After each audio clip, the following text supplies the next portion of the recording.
திருநெல்வேலி மாநகர் மாவட்ட அதிமுக செயலாளர் தச்சையின் கணேசராஜா வழிகாட்டுதல் படி முன்னாள் தமிழக முதல்வர் ஜெயலலிதாவின் 77வது பிறந்த நாளை முன்னிட்டு மேலப்பாளையம் பஜார் திடல் முன்பாக பூலிபுத்தூர் சந்திப்பில் மாநில சிறுபான்மை பிரிவு துணை செயலாளர்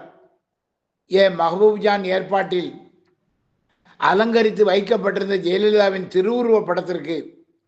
மலர் தூவி மரியாதை செலுத்தப்பட்டது. பொதுமக்களுக்கு இனிப்புகள் வழங்கப்பட்டு இந்த நிகழ்ச்சி மிகவும் கோலாகலமாக கொண்டாடப்பட்டது. இந்த நிகழ்வில் முன்னாள் மேலப்பாளையம் மண்டல சேர்மன் SK ஹைதர் அலி, முன்னாள் நெல்லை மாநகராட்சி கவுன்சிலர்கள் ஆறுமுகம், குறிச்சி சேகர், தௌலத் பேகம் ஆகியோரும், அதிமுக நிர்வாகிகள் VIP முத்துவாப்பா, மாஸ்டர் செல்வம், ஓவியர் SM Khaja Moideen, Karungulam Bhagavathi, Dharavi K Thangapandian, kabaddi K Khaja, Murugan, Sasindra மோகன், ஆட்டோ PA கௌதுல் சாகுல், சுரேஷ், குருநாதன், தாராவி அமீர் சுல்தான்,